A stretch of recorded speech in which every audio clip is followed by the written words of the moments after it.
The call of the Hogs can be heard all the way to San Francisco. You're listening to Pod at the Palace with Curtis Wilkerson on Inside Arkansas. Good morning, everybody. Happy Wednesday, and welcome back to the Pod at the Palace. I'm your host, Curtis Wilkerson with Inside Arkansas. Today's episode is presented by Razorback Apparel. Just go to razorback.com today and use code HOGSBY20 for 20% off your entire first purchase. I come to you once again late in the evening after a baby appointment, 3 hours worth of baby classes, been around all these mamas with big old bellies that look like basketball. So I'm kind of itching to talk some basketball, if you know what I'm saying. By the way, those of you who are tuning in here Wednesday morning, me and Andrew Ellis are probably currently road tripping on our way to the marina for our live show down in Hot Springs with Freedom Boat Club. So make sure you tap in for that on Inside Arkansas Live at noon today. But let's get into it, shall we? Have a little bit of fun. The first thing I want to do today, just very quickly, since we did an entire episode over the weekend on the Matt Norlander 3-man weave compilation podcast where they put together that insulting SEC coaching ranking as it pertained to Cal. I feel like if I brought that up, it's only right that I call attention to other attempts at this for better or worse. For example, I saw a guy over at On3 did one. And since it was not Jamie Shaw who put it together, I thought it was better. I thought it was a better list.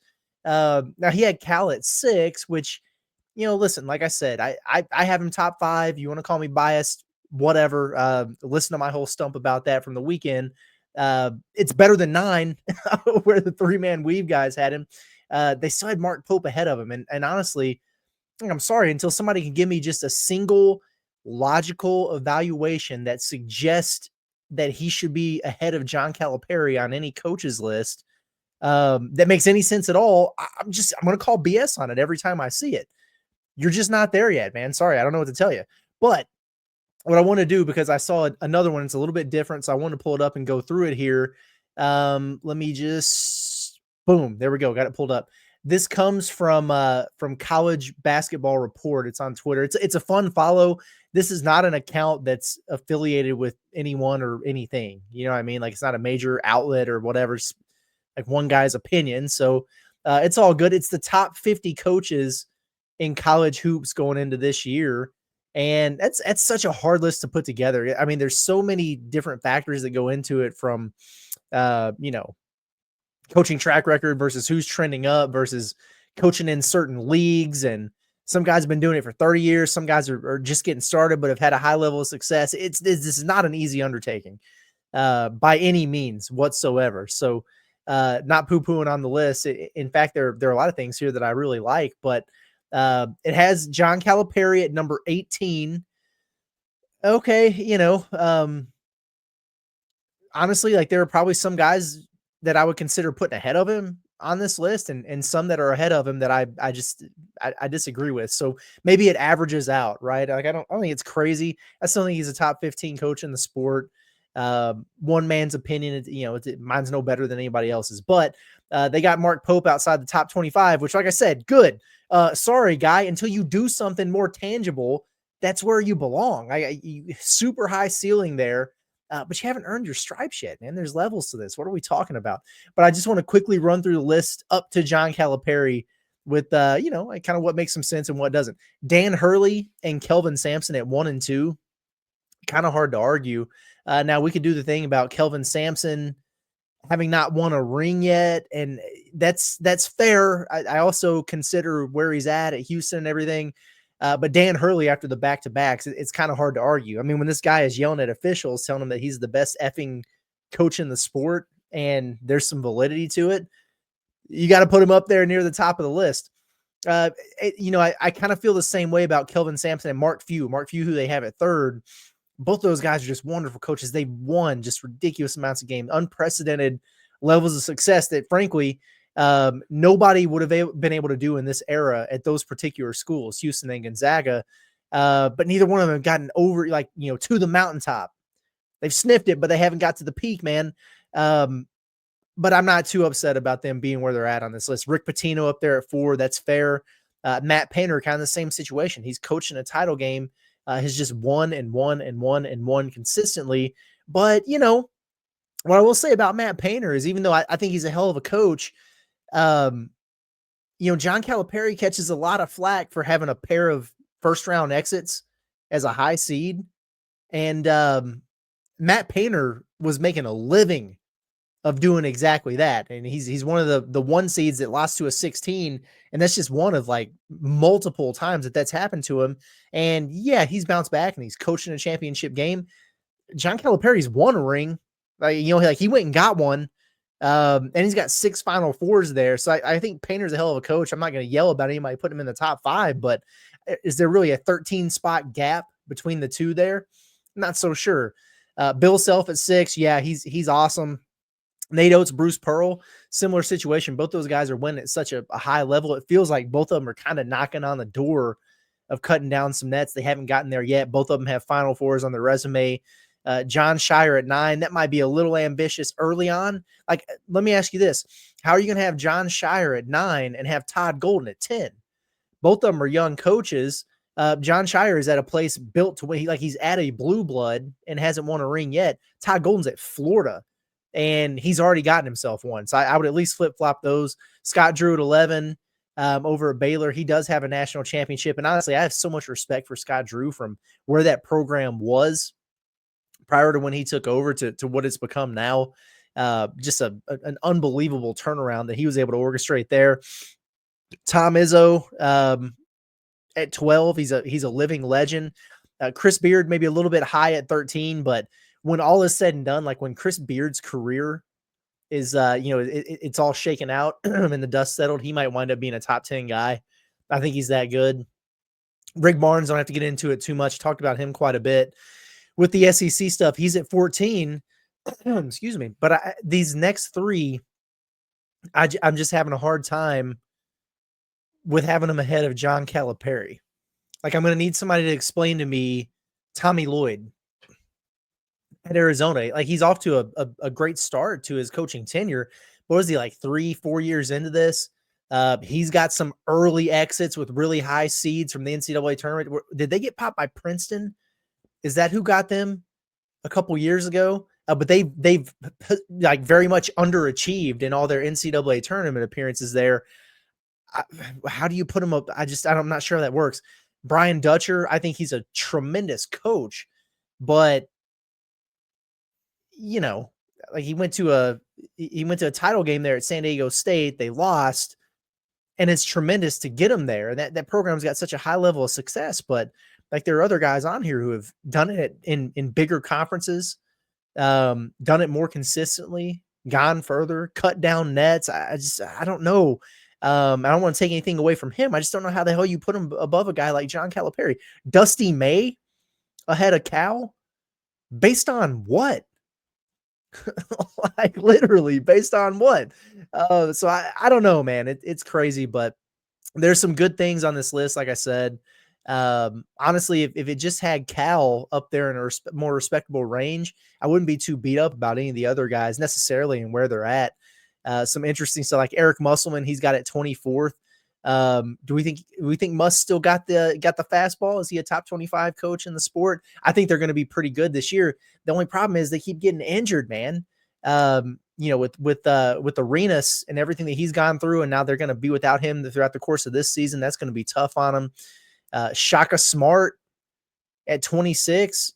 It's weird because you think about all the success he had at VCU. And then he really struggled with the spot at Texas, but now he's just doing it in a unique way at Marquette at such a high level. Some interesting stuff in here.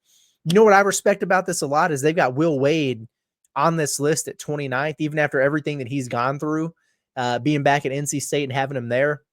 He has one good year. Like if they make a Sweet 16 at NC State this year, you're going to see all of these little rankings lists and everything like that are going to have that dude back inside the top 20. And I mean, honestly, rightfully so. I must say, I'm looking to see if Mark Byington is on here since somebody had him ahead of Cal in the SEC coaching rankings. I don't see him. I see Chris Jans. Excuse me. I see Chris Jans at 41st. Oh yeah, there's Mark Byington at 45th, and those are fair. I mean, there's like 300 and some odd coaches. Like if you're a top 50 coach and there's 360 Division I teams, you're pretty good. Like you're in the upper echelon of your sport. I think that's all fair. Ed Cooley there at 48. That's interesting. I thought he did a really good job at Providence or whatever, but he ain't done a damn thing at Georgetown. So anyway, it's list season, right? And so I'm waiting for these folks. I know Rothstein likes to do this. Andy Katz will do it sometimes. They'll start putting out their, top 10 point guards, top 10 big men, top 10 most intimidating atmospheres, just all that stuff is what we're going to get over the course of the next, 6 weeks or so until practices and everything like that start. And I love it, man. Every time we get something like that, I want to do a quick segment just talking about it and giving our thoughts, our opinions. Like I said, it doesn't have to be any better than anyone else's, but sometimes when I just feel like it's rage bait at times with Cal. Like, what is some of the names that people put in front of him, some of the shade that they throw at him, it just blows me away, man. Whatever, who cares? Anyway, we've got some other, I think, cool stuff to get to today. But first, got to tell you about our sponsors of today's episode of the Pot the Palace. It's our friends over at BetSaracen, Arkansas's #1 sports betting app. Sign up today with promo code BOOSTED, and you'll get a 100% profit boost to use on a bet of your choosing. The betting odds must be plus 5,000 or shorter, so whatever, plus 1,500, plus 100, whatever you see there.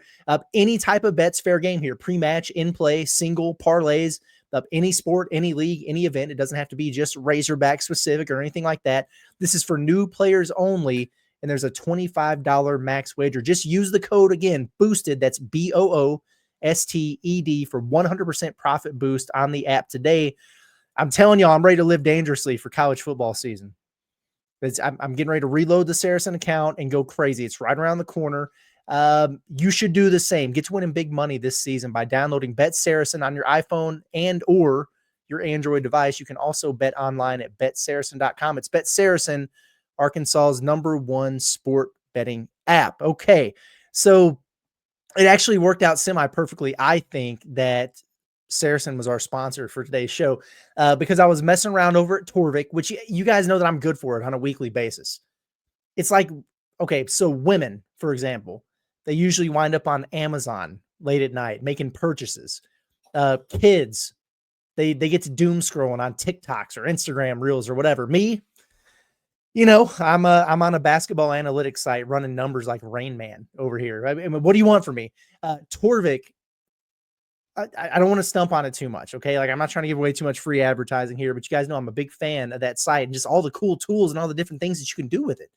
We use it during March Madness. We use it for projections. We use it for a little bit of everything. We get a lot of data and analytics from it. And what they've been doing here recently is updating all of the scheduled games in college basketball to their database. So what does that mean? It means that every single game they have listed in there has a point spread, a predicted score, and a percentage to win given. Perfect. So naturally, I went and gathered every piece of information on Arkansas. So let's see how this site, which is, Torvik, it's one of the analytics, one of the metrics that's on the NCAA Tournament Selection Committee team sheets. Let's see how they feel about the Hogs and how they'll fare against their schedule so far. The season opener on November 3rd. There should be no drama here, right? Arkansas is favored by 24.6 points over Southern. Final score prediction, 87-62. Hogs have a 97% chance there to get her done. Would you guys take that? I think you should. Arkansas didn't beat somebody by 25 last year until they played Maryland Eastern Shore. And then they won their last 3 non-conference games. I think that was UCA, North Carolina A&T, and then Oakland. They won all those games by more than 25. But it took them a while to get to that point. Remember, they were kind of messing around. They were playing 6.5 guys or whatever. And they were beating all these teams by 12 to 15. And we were just kind of like, yeah, but could they get some style points? Let's get some style points out of the gates. I think that sounds good. Speaking of UCA, by the way, they come to Fayetteville November 11th. I expect the Hogs to roll, but this one kind of surprised me. Arkansas is favored by 38.6 points in this game. It's a 96-57 projected final against the Bears. Sure. Give me back-to-back games with that score to start the year, and I got to say I'm feeling pretty good about things. The only team that caught that fat of an L from the Hogs last year was once again poor Maryland Eastern Shore. Now we get to the fun stuff. The Thanksgiving special in Chicago on November 27th against Duke. Very, very close here. but Arkansas comes in as a 3.4-point underdog against the Blue Devils. Dang it. They project a 75-72 loss for the Hogs. They have the Blue Devils at a 73% chance to win there. Pretty close to a toss-up. I think it's, 3.5 points, one possession game that they have picked there. I hope it's like that. I mean, I hope Arkansas wins, but give me a barn burner like that. I'll be pretty anxious to see how this shapes up because, based on how the teams play early and where their efficiency ratings lie, these things will adjust accordingly. So we'll see where it winds up. But that would have Arkansas at 2-1 in those scheduled games so far.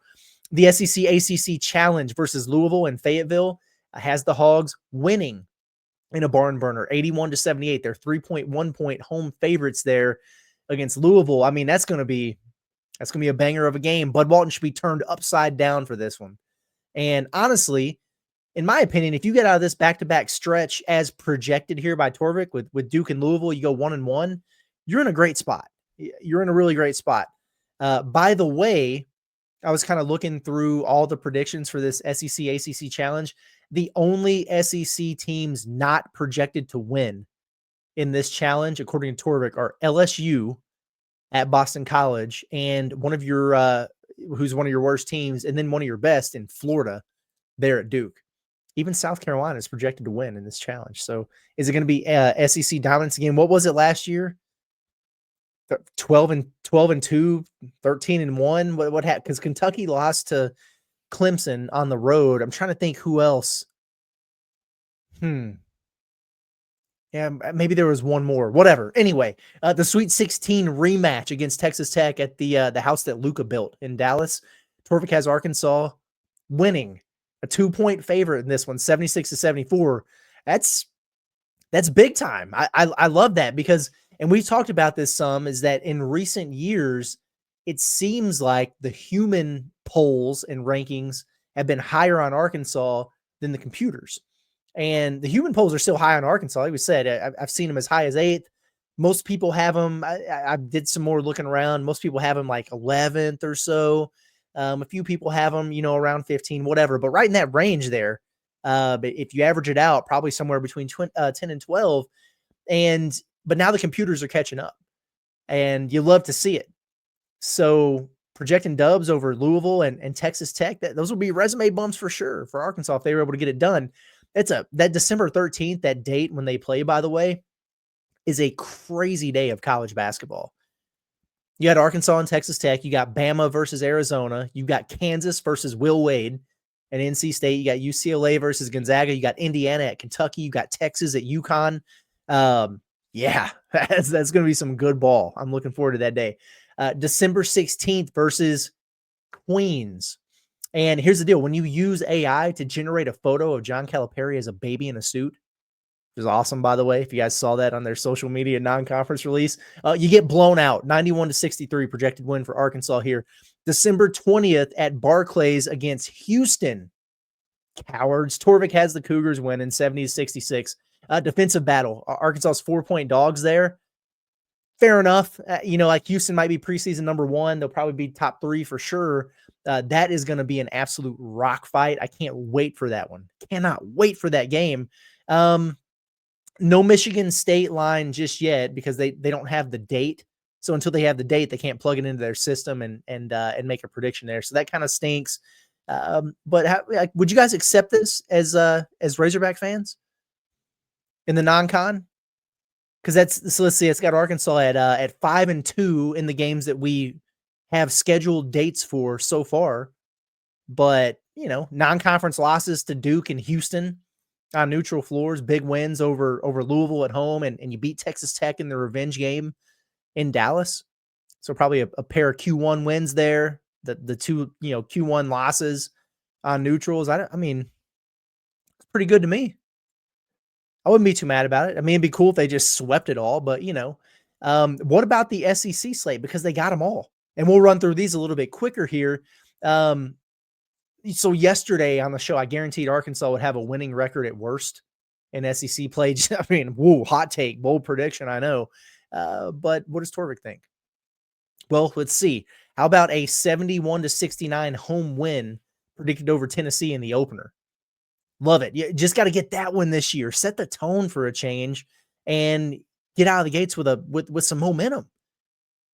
It means everything. You think about Arkansas football even, and it's like, okay, Alabama A&M is one thing, but don't dick around with Arkansas State. And then if you're able to go on the road and, knock off an Ole Miss squad, I'm not necessarily predicting them to do it, but if you do, yeah, the rest of the schedule is brutal with everything you have going on, but momentum matters and it can carry you. And it can also flatten you in the opposite direction.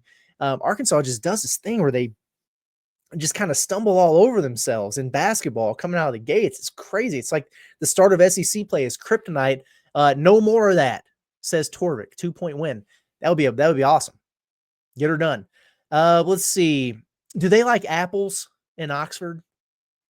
How about these apples? Arkansas is actually a 0.2 point favorite at Ole Miss in the Tad Pad. Torvik's got them projected to win that game on the road, 77-76. It's pick'em season over there. That actually really pleasantly surprises me because there's always going to be about 3 points kind of, swung one way or the other for the home team in these games. And it's hard to get projected to win games outright on the road in the SEC by these analytics measures. And you'll go do it, it's whatever. It's going to happen. But by the computers, by the analytics in a league this tough, to be picked to go win on the road against an NCAA tournament team, that's good. That's good stuff. Let's see. Arkansas, then they're projected to lose at Auburn, but only 77-75. They've got it, within a 2-point swing here. Hogs are given better odds to win a true road game at Auburn than they are to beat Duke or Houston on a neutral floor. So, the jungle's a tough place to play, but it seems like they're a little bit uncertain about how all the pieces are going to fit there at Auburn. Let's see. It's rare to see this, I think, in the SEC, but Torvik does have Arkansas just blasting South Carolina at home. 80-65. I mean, a 15-point spread. Blowout win. You love to see it. Here it is. Okay. I knew something weird would happen.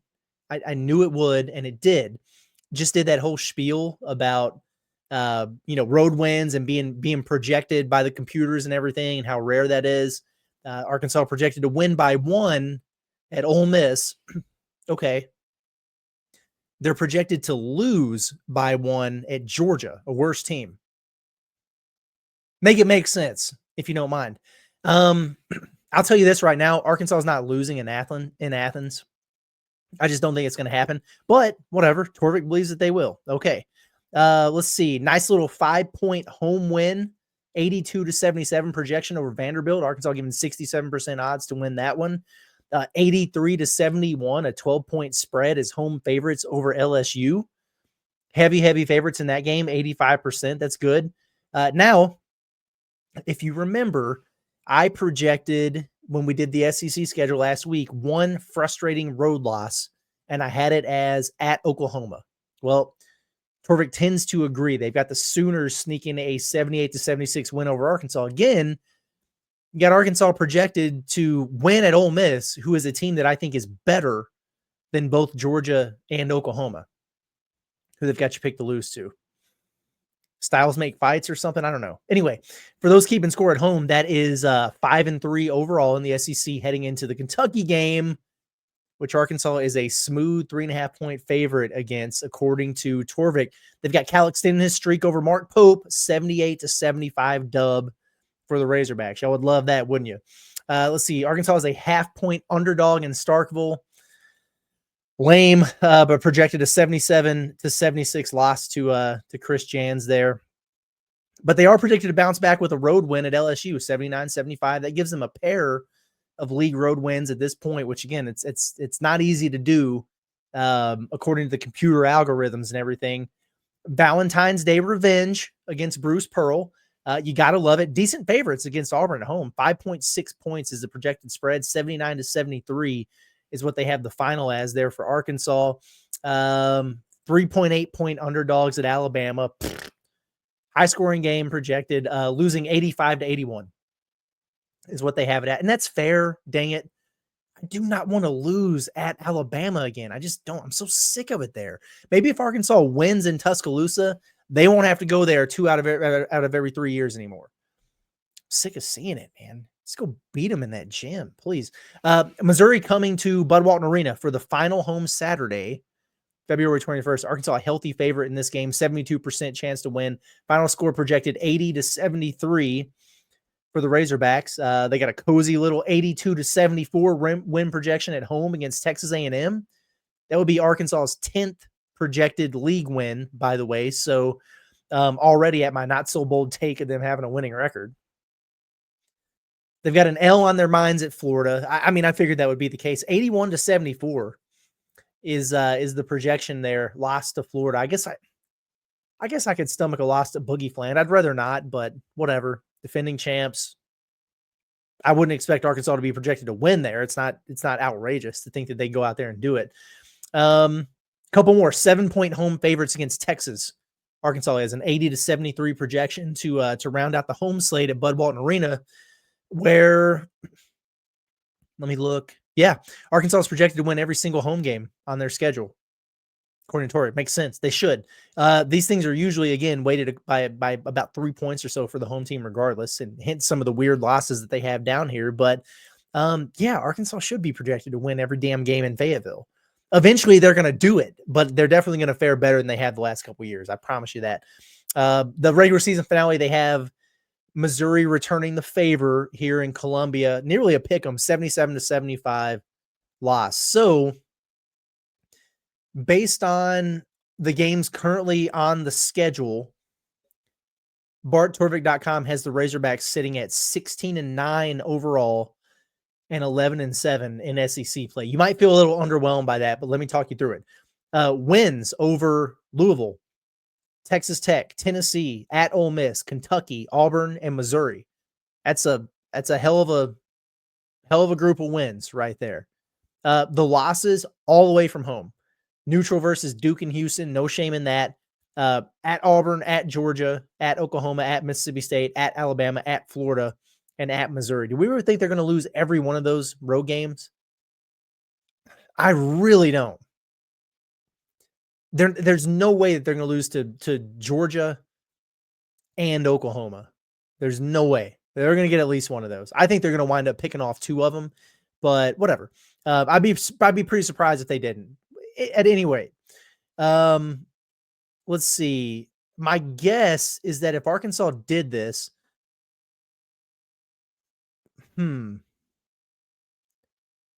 actually thinking about it here, I'm thinking about that Michigan State game. Arkansas will probably be projected to lose that game at Michigan State. I would imagine on the road, they, just given some of these other games here, like if you're projected to lose at Georgia, you're probably going to be projected to lose at Michigan State. Although they did lose their best transfer. And, they're a borderline top 25 team, really hard to win at East Lansing. Now, that could really set the non-conference slate over the top, right? Like, let's say you do exactly what it projects you to. You lose to Duke and Houston, you beat Louisville and Texas Tech, and then you beat Michigan State on the road, and you go 3-2 in those games. Like, your resume is so rock solid. It's unbelievable. But they'll probably be projected to lose, and then you have 5 more games that are going to be bye games, like the Southerns, UCAs, whatever, and they'll be projected to win all those. They'll all be at home. I guess one will be in North Little Rock.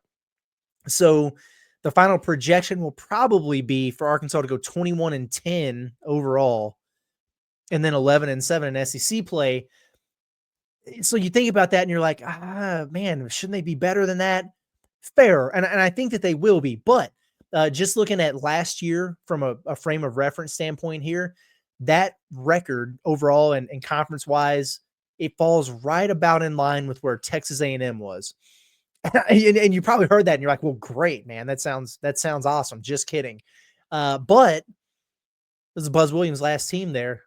No more Wade Taylor, by the way. 11-7 in league play they were. They had big non-conference wins over Creighton, over Texas Tech, over Purdue. Really good. They lost to UCF and Oregon, so those weren't great. But at any rate, Texas A&M had that exact same record. They wound up a 4 seed in the tournament. 4 seed. I guess my point is you might see 10 losses and think, well, what the hell? But 10 losses for an SEC team is like 6 losses for an ACC team. That's just the way it is. especially if you have a banger of a non-conference schedule like Arkansas does as well, that can prop you up. So I kind of thought that they might have an extra win or two added in there. And maybe by the time we get to the season, or maybe by the time they play a few bye games and you can kind of get a feel for what this team is all about, those projections will shift.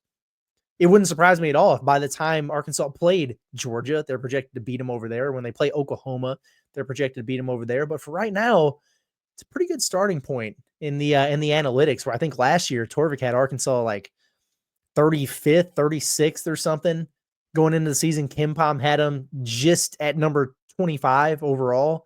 And then all the, the human polls had them, would they start at 16th or something, the AP poll?